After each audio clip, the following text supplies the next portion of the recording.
Welcome to RND Wave Vlog. Huwag kalimutang mag-like, subscribe, and click the notification bell.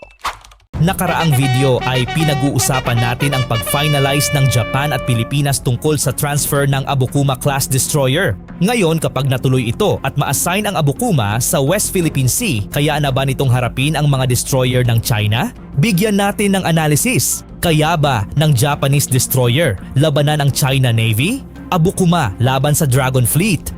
Isang Japanese destroyer laban sa pinakamalaking navy sa Asia. Kayang bang tumapat ng Abukuma class sa modernong barko ng China? Kapag nagkaharap sa West Philippine Sea, sino ang unang babagsak? Sa gitna ng tumitinding tensyon sa West Philippine Sea, may isang balita na gumising sa buong rehiyon. Posibleng makakuha ang Pilipinas ng Japanese destroyers mula sa Japan, galing sa Japan Maritime Self-Defense Force. Pero ang tanong, sapat ba ito laban sa China?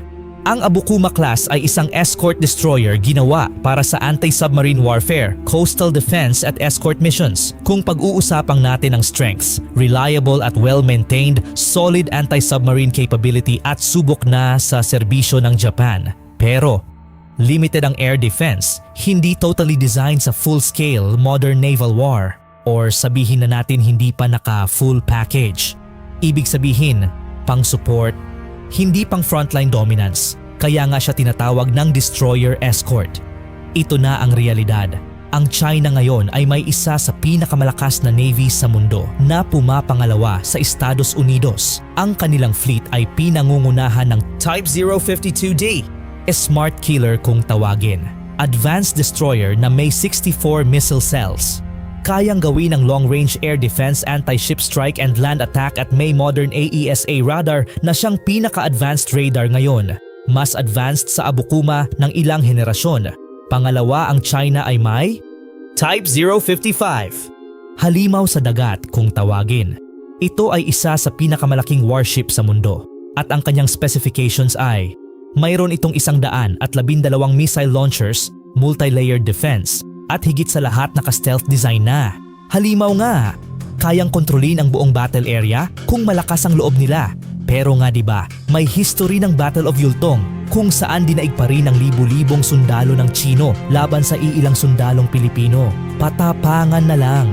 Pero sa totoo lang, overkill ito laban sa Abukuma.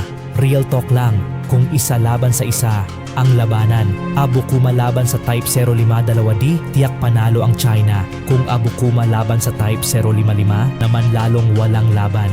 Pero hindi ganun ang totoong laban.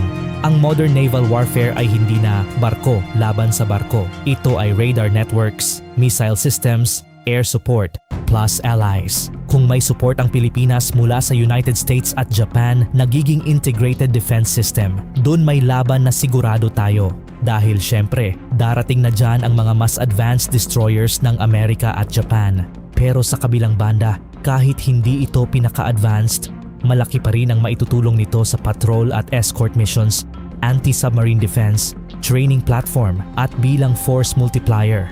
Kumbaga, may dagdag puwersa na ang bansa. Pinapalakas nito ang buong fleet, hindi man ito ang pinakamalakas. Pero bahagi ito ng mas malaking strategy. Dahil sa modernong digmaan, hindi kailangan na ikaw ang pinakamalakas.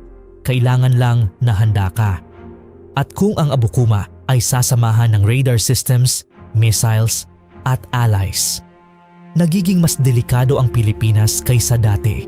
Mas masasabi nating malayo na ang narating ng Pilipinas pagdating sa depensa.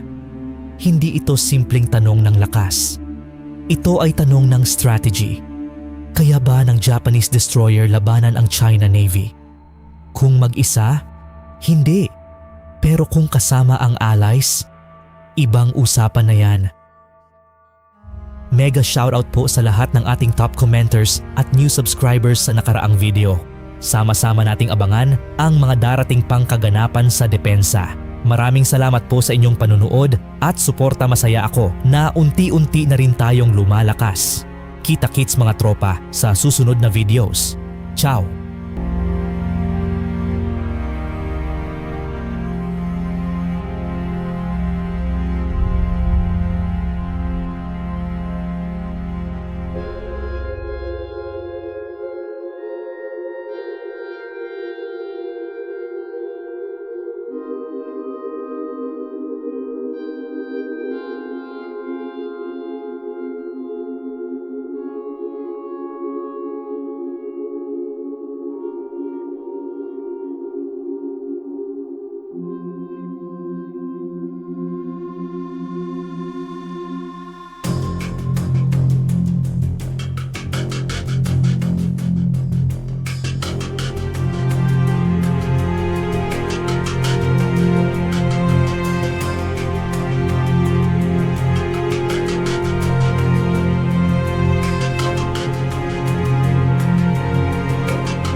huwag kalimutang mag-like, subscribe, and click the notification bell.